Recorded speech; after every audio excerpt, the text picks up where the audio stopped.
भगवान गणेश का जन्म एक रोमांचक कथा। बहुत समय पहले कैलाश पर्वत पर भगवान शिव और माता पार्वती रहते थे।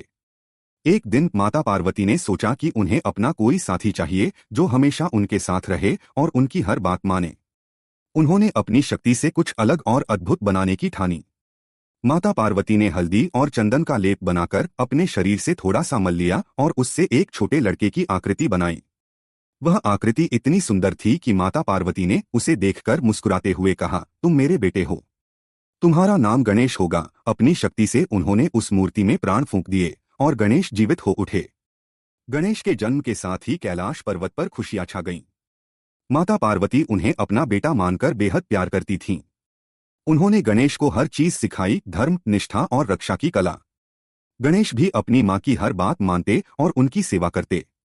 एक दिन माता पार्वती ने स्नान करने का निश्चय किया। उन्होंने गणेश को दरवाजे पर तैनात करते हुए कहा, बेटा मैं स्नान कर रही हूँ, जब तक मैं न कहूँ किसी को अंदर मत आने देना। गणेश ने सिर हिलाया और अपने कर्तव्य को पूरी लगन से निभाने की ठान ली। उसी समय भगवान शिव, जो ध्यान और तपस्या में लीन थे, कैलाश लौटे। जैसे ही शिव ने माता पार्वती के कक्ष में प्रवेश करना चाहा, गणेश ने उन्हें रोक दिया। शिव को आश्चर्य हुआ कि यह लड़का कौन है जो उन्हें रोक रहा है। भगवान शिव ने शांत स्वर में कहा, पुत्र मुझे अंदर जाने दो, मैं पार्वती का पति हूँ। लेकिन गणेश ने अपने कर्तव्य को निभाते हुए दृढ़ता से कहा, माता ने आदेश दिया है कि कोई भी अंदर नहीं जा सकता। शिव को गुस्सा आया, लेकिन उन्होंने संयम बनाए रखा। उन्होंने गणेश को समझाने की कोशिश की, लेकिन गणेश अपने स्थान से नहीं हटे। शिव का धैर्य अब खत्म होने लगा। उन्होंने अपनी सेना बुला ली। शिवगणों ने गणेश को हटाने की कोशिश की, लेकिन गणेश ने अपने बुद्धि और बल से उन सभी को हरा दिया। शिव ने अंततः अपने त्रिशूल का उपयोग किया। त्रिशूल की शक्ति इतनी अधिक थी कि उसने गणेश का सिर अलग कर दिया। गणेश का शरीर भूमि पर गिर पड़ा। माता पार्वती जब कक्ष से बाहर आईं और अपने बेटे को इस हालत में देखा तो उनका दिल टूट गया। उनके आंसू रुकने का नाम नहीं ले रहे थे। उनके क्रोध से पूरा ब्रह्मांड कांपने लगा। पर्वत हिलने लगे और देवता डर से कांप उठे। माता पार्वती ने शिव से कहा, तुमने मेरे बेटे को मार दिया। अगर उसे वापस नहीं लाया गया तो मैं अपनी शक्ति से सृष्टि का अंत कर दूंगी। शिव को अपनी गलती का एहसास हुआ। उन्होंने पार्वती से माफी मांगी और तुरंत देवताओं को बुलाया।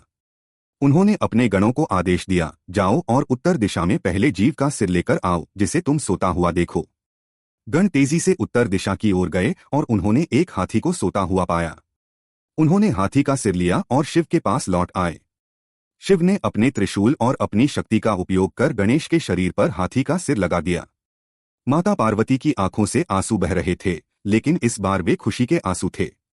गणेश ने अपनी आंखें खोलीं और मुस्कुराते हुए अपनी मां को देखा। शिव ने गणेश से कहा, तुम न केवल मेरे बेटे हो बल्कि देवताओं में सबसे महत्वपूर्ण स्थान भी प्राप्त करोगे।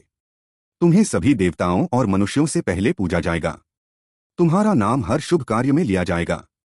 देवताओं ने गणेश को आशीर्वाद दिया और पूरा ब्रह्मांड उनकी जय जयकार से गूंज उठा। गणेश अब भगवान गणेश बन गए, जिनकी पूजा हर घर में की जाती है। उनकी बुद्धि, बल और मां के प्रति प्रेम की यह कहानी आज भी बच्चों और बड़ों को प्रेरणा देती है। गणेश जी का जन्म सिर्फ एक कहानी नहीं, बल्कि यह संदेश देता है कि माता पिता की आज्ञा का पालन करना और अपने कर्तव्यों को पूरी निष्ठा से निभाना कितना महत्वपूर्ण है।